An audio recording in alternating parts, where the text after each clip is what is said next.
Pues vaig anar al RAC perquè necessitava comprar-me un cotxe, el meu ja era molt antic i al RAC sé que em podria assessorar perquè tinc un fill discapacitat de 15 anys i necessitava un cotxe que cobrís les meves necessitats. Jo sabia que el RAC em podria ajudar, en comptes d'anar jo a molts concessionaris, doncs ell m'ajudaria a buscar quin era el cotxe ideal. Així ho vam fer i vam trobar que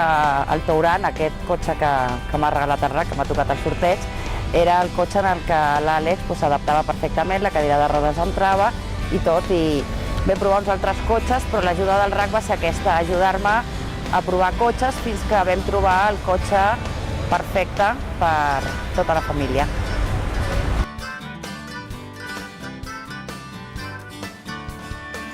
A través de la revista i de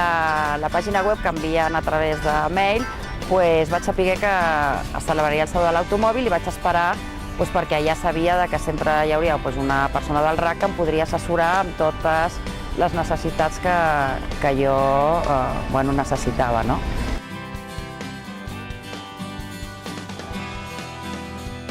Jo soc molt bromista i faig moltes bromes i pensava que era una broma d'algú, no? Llavors,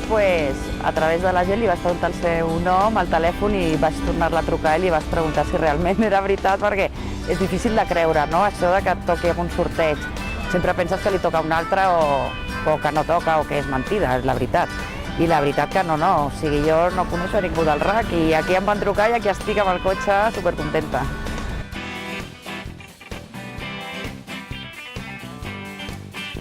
Jo confio molt en el RAC, per això vaig anar al Saló de l'Automòbil, vaig esperar tot el del RAC perquè fa 2 anys tenia el fill gran que estava a Vancouver, a Canadà, i va tindre en un partit de futbol un accident, es va trencar el genoll molt malament, tenia moltes fractures i vaig trucar al RAC, la veritat, em va trucar des de Vancouver, als 5 minuts trucava al RAC i a les 4 hores hi havia un metge del RAC que estava volant cap a Vancouver.